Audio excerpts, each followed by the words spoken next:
ये एक जिन्ना पनप रहा था, जो रामलीला मैदान में 2 दिन में वो खुलकर सामने आ गया। अब वो बहुत खतरनाक रूप में सामने आया है।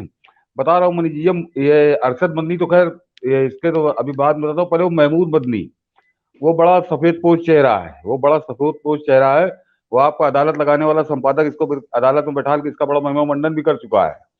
ये बड़ा दुलारा था, और फैजी जी जानते होंगे, ये पूरी नेतागिरी में इसका बड़ा बहुत जबरदस्त रुझान था।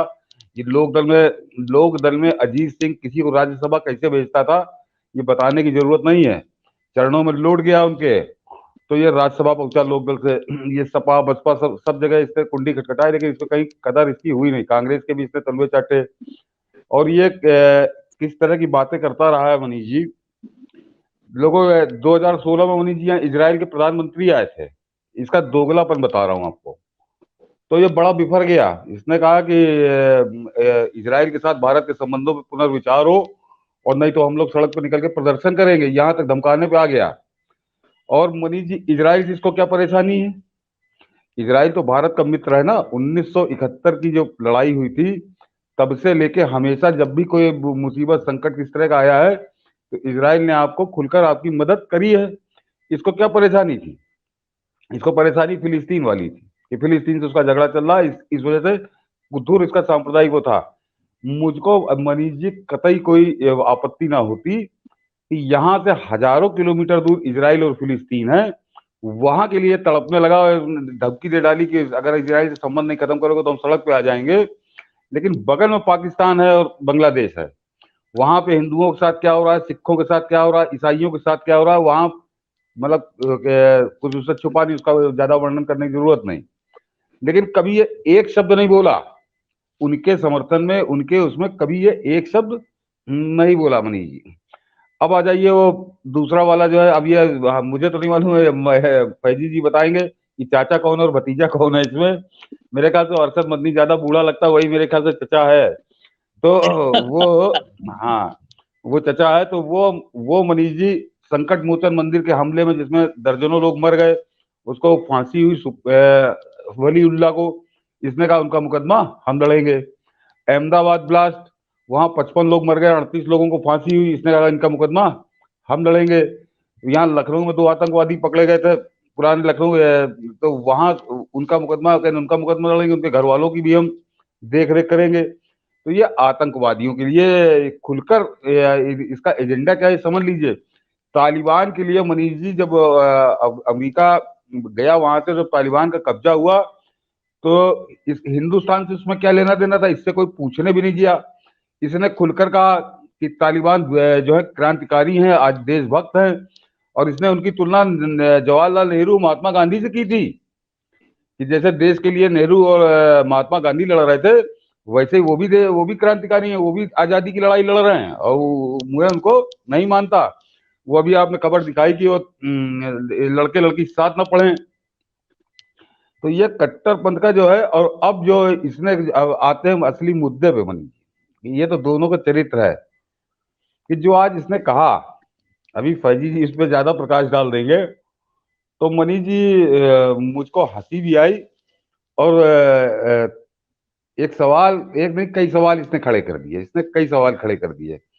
अगर मैं माने लेता हूं कि ये अरशद मदनी बहुत ज्ञानी है, इसने इस्लाम के बारे में कहा कि इस्लाम का भारत में जन्म हुआ और ये बहुत पुराना जन्म है। तो ये पश्चिम की तरफ मुंह करके नमाज किसके लिए पढ़ते हैं?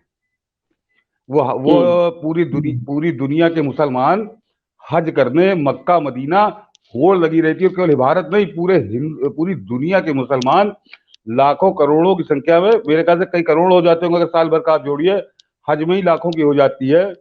वो मक्का मदीना क्यों जाते हैं? वो उस जगह हमें इसको अरशद मदनी को बताना चाहिए कि तुम लोग मूर्ख हो। वहां मक्का मदीना और हज का कोई मतलब नहीं है। असली जगह तो ये बताए कि वो हिंदुस्तान में कौन सी जगह है जहां पे इस्लाम पैदा हुआ था।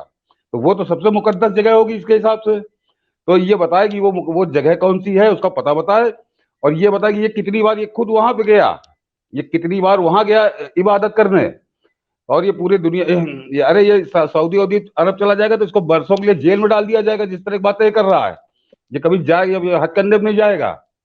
ये इस्लाम पर सवाल उठा रहा है। लोग ये जैन मुनि ने अपना एक अलग एंगल दिया कि वो चलिए कि हम यहाँ पे भाईचारे के लिए आए थे, आप इस तरह की बात कर रहे हो, लेकिन मैं तो इसने कटघरे में हाथ खड़ा कर दिया इस्लाम को ही। ये अरे सर, बताया तो ये आपने तो ऐसा मुद्दा उठा दिया कि हज करने जाएगा तो वहां जो शैतान को पत्थर मारते हैं, मदनी को ही मारना शुरू कर देंगे अरे लोग। उससे पहले इसको कोड़े मारे जाएंगे, सऊदी अरब की सरकार इसके कोड़े मारेगी, इसने इस्लाम की तौहीन की है। और जो पूरे दुनिया के मुसलमान जिस चीज को मानते हैं कि 1400 साल पहले यहाँ पे मोहम्मद साहब आए थे और उनका जन्म हुआ, उनका वहां पे घर द्वार सब कुछ निशानियां हैं, और वो मक्का मदीना वो हज का एक सबसे बड़ा केंद्र है पूरी दुनिया के मुसलमानों का, ये उसको उसकी गरिमा कम किए दे रहा है। ये कह रहा है कि नहीं यार लखनऊ कह रहा भारत में कहीं भी कोई मोहल्ला ये बता रहा है कि ये वहां पे हुआ था। तो पहले तो ये अपनी ये सफाई दे कि फिर ये पश्चिम की नमाज क्या बंबई में जन्म हुआ था क्या, ये पश्चिम की तरफ क्यों पढ़ते हैं। तो इसने तो आज ऐसी बात करी है। और सबसे खास बात नहीं जी, ये तो ये जवाब है। इसके अलावा जो कोई सिर पैर होगा बात का, कोई सिर पैर होगा असल में, वास्तविकता यह है मनीष जी की बात। जैसे फैजी जी कह रहे हैं, तो मेरे एक बार पहले भी फैजी के साथ हम लोग एक बहस बहस में बैठ चुके हैं, क्योंकि लखनऊ में जन्मा हूँ पला बड़ा हूँ, तो मेरे बहुत मुसलमान मित्र हैं, मेरा भी बहुत उनसे साबका रहता बातचीत होती है, अब भी है। तो ये आम मुसलमानों को खलनायक पूरी दुनिया की नजर में, देश की नजर में बनाने के सबसे बड़े खलनायक तो यही हैं। ये इस तरह की बातें करते हैं और इनका कोई विरोध नहीं हो पाता, इनको मीडिया महिमा मंडन करता है, इनसे सवाल नहीं पूछता कोई।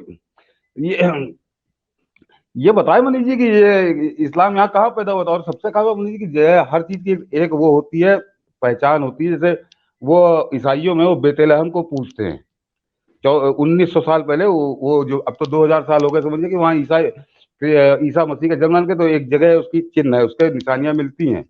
1400 साल पहले इस्लाम हुआ तो मक्का मदीना है उसका, या उससे जुड़ी चीजें उसके बाद की मिलती हैं। ये जरा उससे पहले की कोई निशानी बताएगा, उससे पहले की निशानी बताएगा। और मुसलमान जो है, अभी मेरी बात का फैजी साहब समर्थन करेंगे कि मुसलमान जो है वो अपना आचरण उसका कुरान के हिसाब से होता है। कुरान के जो कुरान के उपदेश हैं, जो कुरान की शिक्षाएं हैं, उसी से मुसलमान का जीवन निर्धारित होता है। तो 1400 साल से पहले की दुनिया तो हजारों साल से है, तो उससे पहले ये मदनी के हिसाब से कौन सी किताब का कानून चल रहा था। ये कहता है ना कि हम तो कुरान के अलावा कोई कानून नहीं मानेंगे, अभी आपने दिखाया कि कुरान ही हमारा संविधान है। तो ये 1400 साल से पहले किस कानून से चल रहा था, या 1400 साल से पहले कौन सी मस्जिद थी, 1400 साल से पहले कहाँ नमाज पढ़ी जाती थी। तो ये सब इससे जवाब ये नहीं, ये केवल उन्माद फैलाने के लिए और इस तरह की बातें करके बहुत सीधी बात है कि आज पूरे देश में इसने फिर एक विद्वेष की भावना फैला दी, इसने फैला दी। और एक ही कमी है कि फैजी साहब जैसी आवाजें बड़ी कम हैं, वो ये मान लिया जाता है कि ये जो कह रहा है वही पूरे देश का मुसलमान कह रहा है।